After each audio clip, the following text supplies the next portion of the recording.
I'm not feeling the sweet. I'm not sitting in my sweet spot. I need something else. And then I just trusted that something else will come.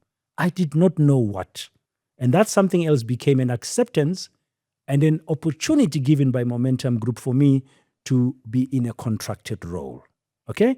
Now, it's a big job I was doing as an executive. It's exciting. It's time of change.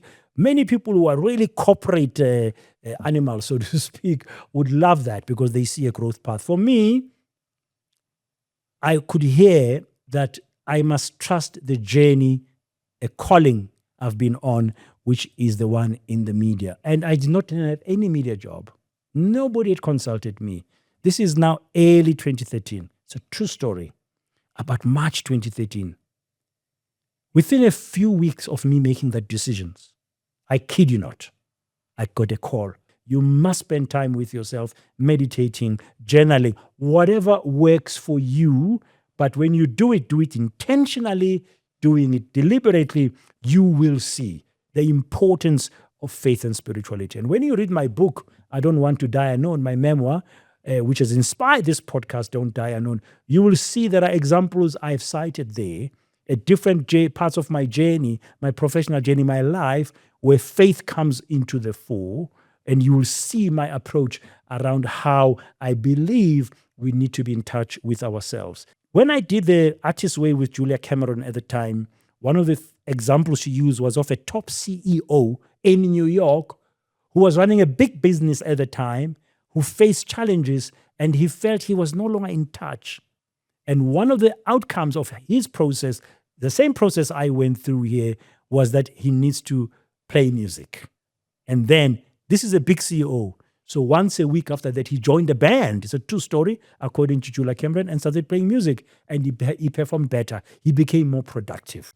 Many of us in our life, especially professional lives, we actually, I think, spend too much time hesitating and planning.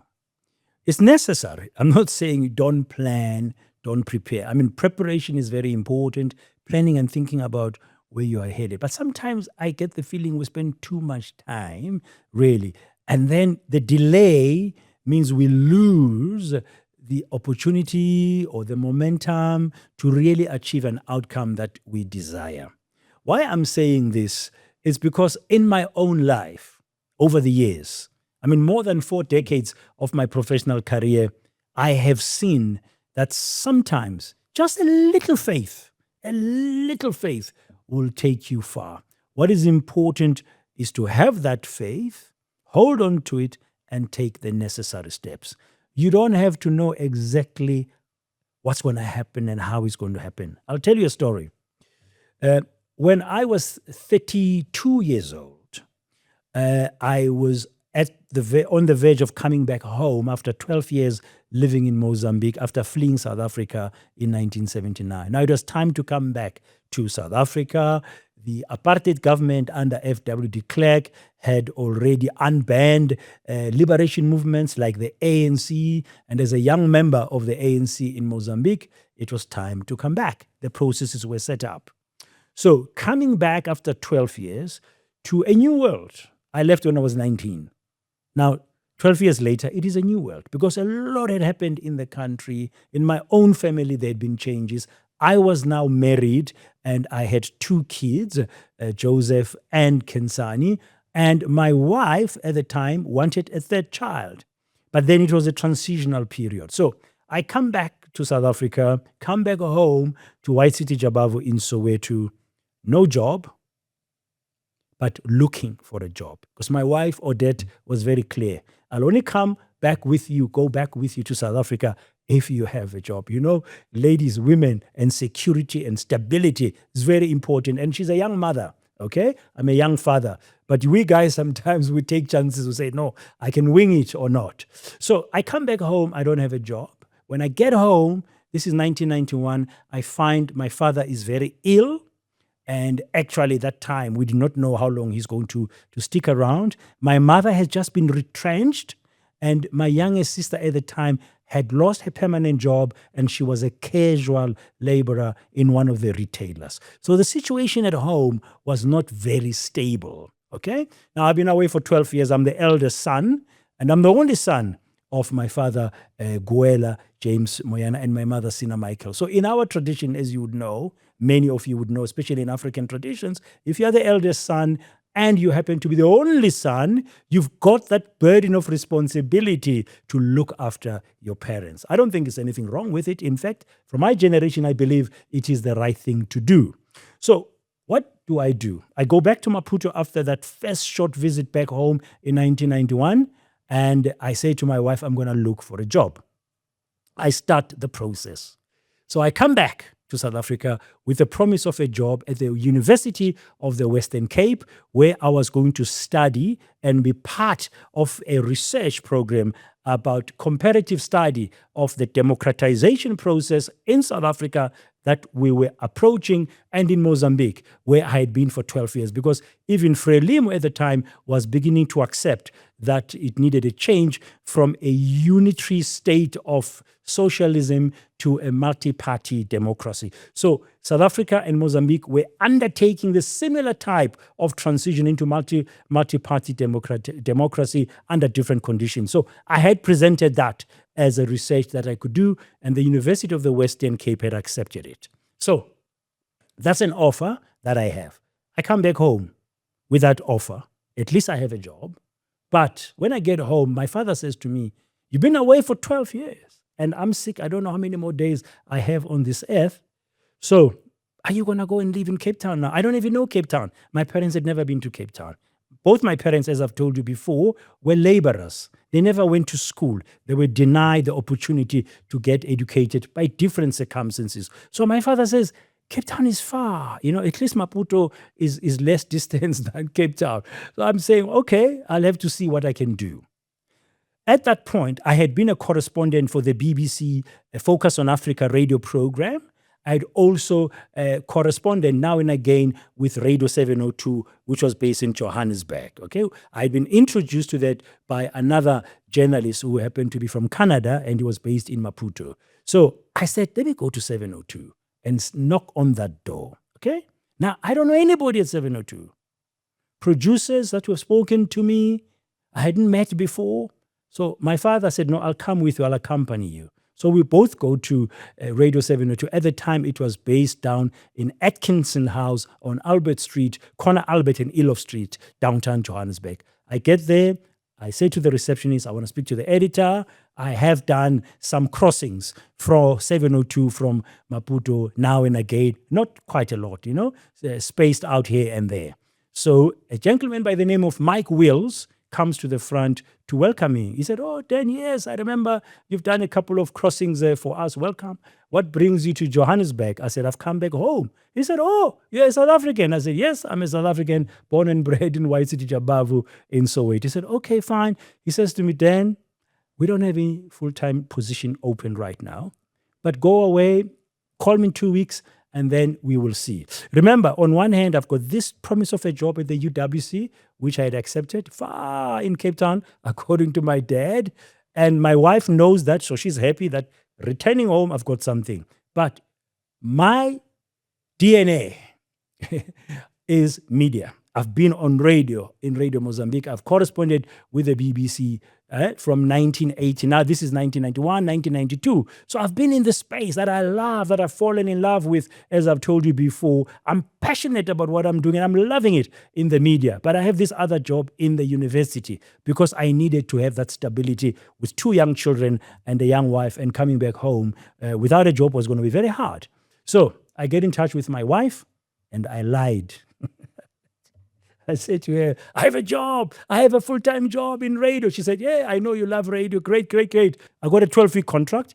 I take it. Something in me says, this will go far for you. I don't know where that voice is coming from.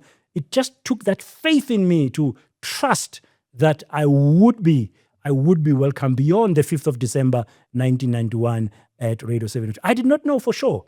That's the truth. I had no idea, but I just had this little faith. You know what they say faith is? Faith is believing in the unseen, is trusting in the unseen. So I could not see the future, and none of us can see the future even today, okay?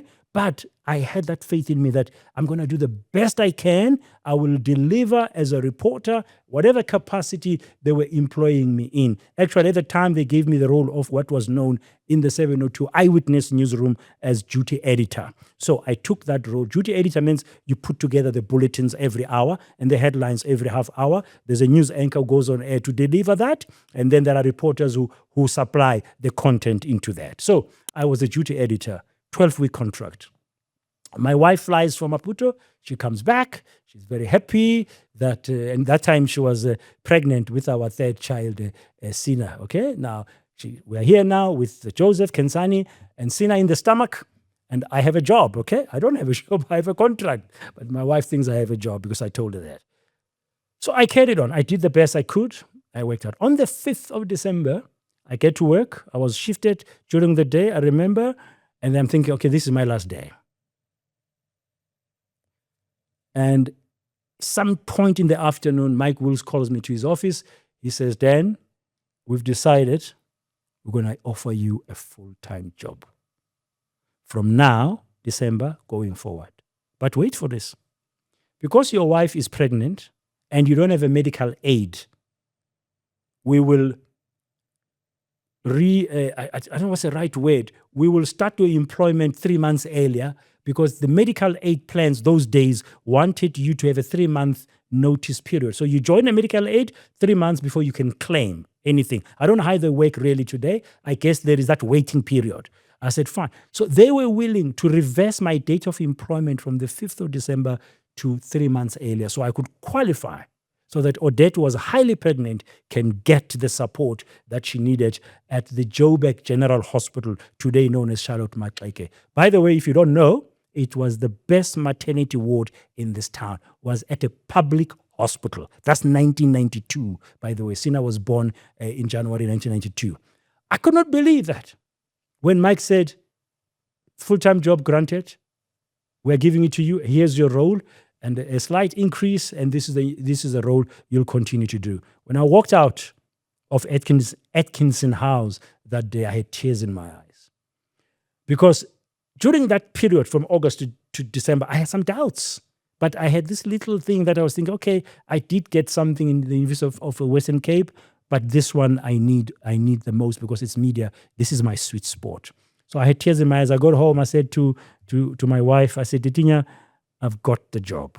She said, yeah, you have a job. I said, no, now it's full time. She said, I said, it was just a contract for 12 weeks. She said, anyway.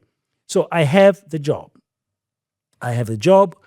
And then with 702. So it's faith, believing in the unseen. There's another moment which is more recent. I was a group executive at a financial services insurer that I have been associated with for some time now, Momentum Group. And 2013, after Momentum had merged with Metropolitan to create a merged entity on the JSE, I was feeling uncomfortable. Every day I woke up, there was this feeling inside me to say, it's time for change. I need something else. So I resigned from the executive position to assume a contracted role.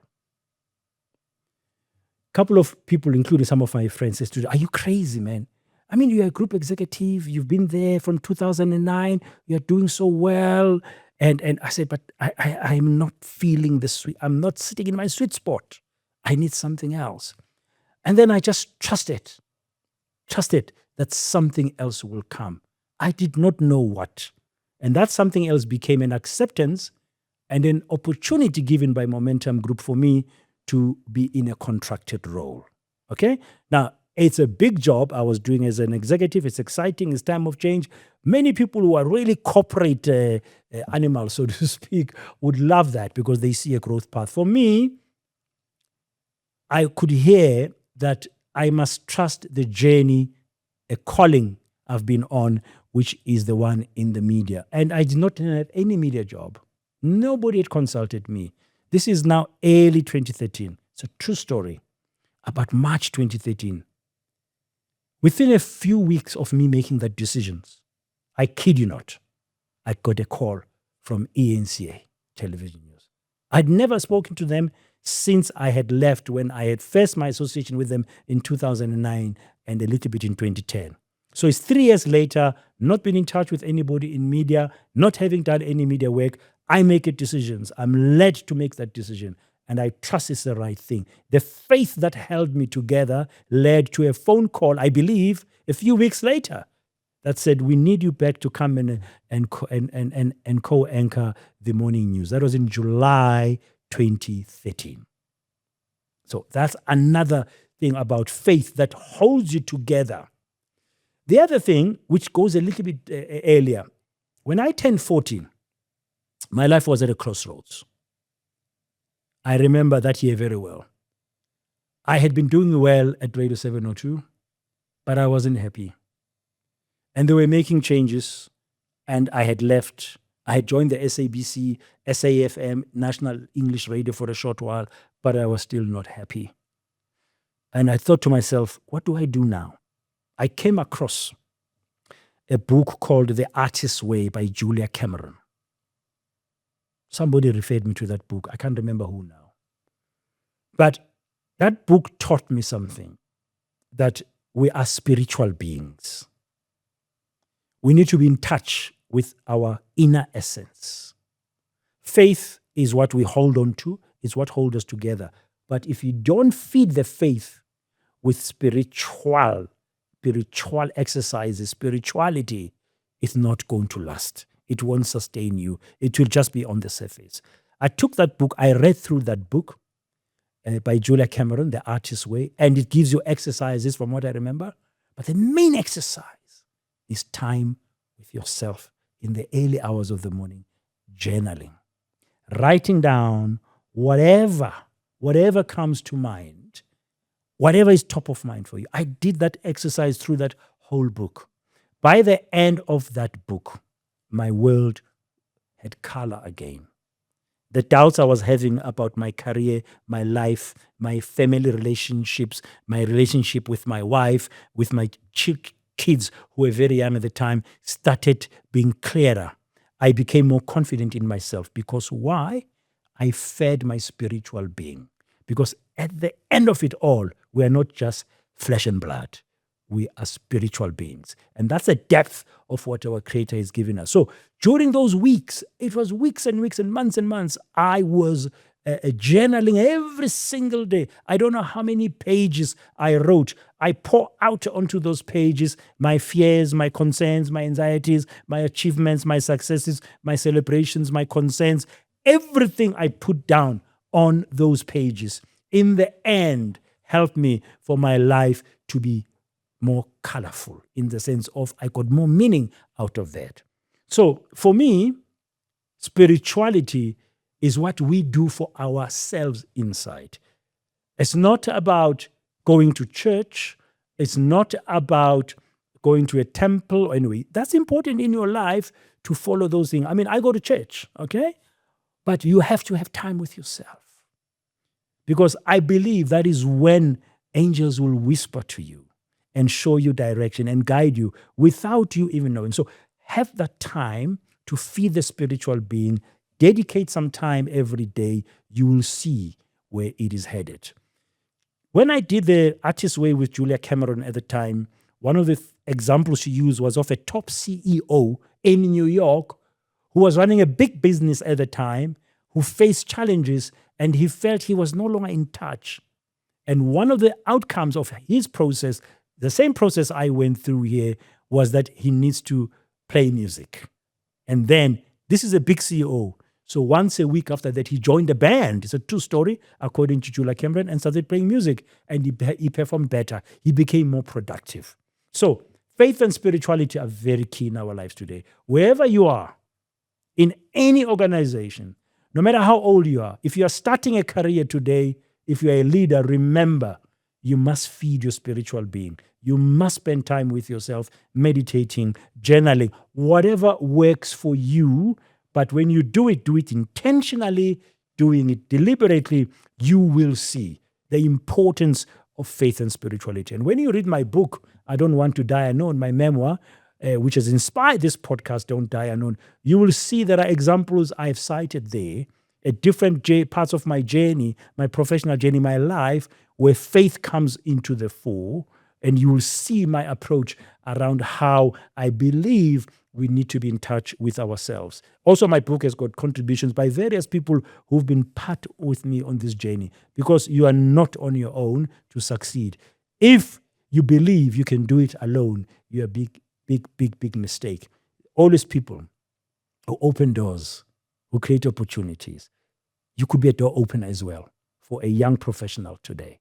Be that person to that. I look back now, I mentioned the person of Mike Wills, for example, earlier at 702. He opened the door. They did not know me from anywhere. I had the faith and I trusted, because I love the media, I will get an opportunity at Radio 702 at the time. So be a door opener as well.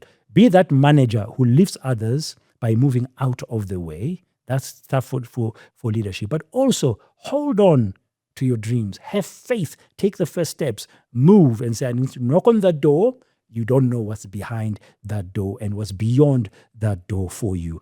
And as a spiritual being, spend time every single day feeding the spiritual being. I still do that today. I don't journal as much as I used to.